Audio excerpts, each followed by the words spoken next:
अस्सलाम वालेकुम नाज़रीन, DH न्यूज़ में तव्हां सभिनी खे भलीकार। नाज़रीन, हैदराबाद मां खे अहम ख़बर ॾेई रहिया आहियूं। हैदराबाद जे हाली रोड वारे इलाइक़े में फायरिंग, 2 ॼणा मारिजी विया, 2 ज़ख़्मी थिया आहिनि। जवाबदारनि जी गिरफ़्तारी लाइ पुलिस पार्टी सां गॾु निशानदेही करण लाइ वियल फरियादी जवाबदारनि जी फायरिंग में मारिजी वियो आहे। उन हवाले सां असां सां टेलीफोन ते वधीक तफ़सीलुनि लाइ मौजूदु आहे DH न्यूज़ जो रिपोर्टर आबिद शेख। जी आबिद शेख, वधीक तफ़सीलुनि खां आगाह कजो।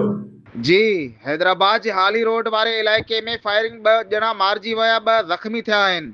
जवाबदारनि जी गिरफ़्तारी लाइ पुलिस पार्टी सां गॾु निशानदेही करण लाइ वियल फरियादी जवाबदारनि जी फायरिंग में मारिजी वियो आहे।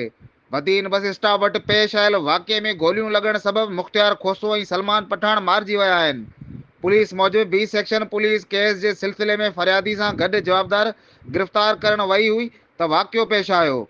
SSP हैदराबाद मूजिबि 2 ॾींहं अॻु B सेक्शन थाणे जी हद में होटल में झेड़ो थियो हो। उन मामले जो केस दाख़िल कयो वियो हो ऐं केस में ॼाणायल जवाबदारनि जी गिरफ़्तारी लाइ B सेक्शन पुलिस फरियादी सां गॾु हाली रोड वारे इलाइक़े बदीन बस स्टॉप वटि पुलिस छापो हणी जवाबदारनि खे गिरफ़्तार करण जी कोशिशि कई त उन दौरान फायरिंग थी, जंहिंमें नौजवान मुख़्तियार खोसो मारिजी वियो, जेको हैप्पी होम्स जो रवासी आहे ऐं असल हू जेकमाबाद जो रवासी हो।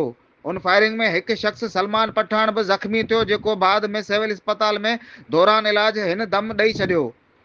जॾहिं त रिज़वान आरई ज़ख़्मी थी पियो। जवाबदारनि पारां पुलिस खे बि मारकुट कई वई, जंहिंमें पुलिस जो ASI सदाकत बि ज़ख़्मी थी पियो।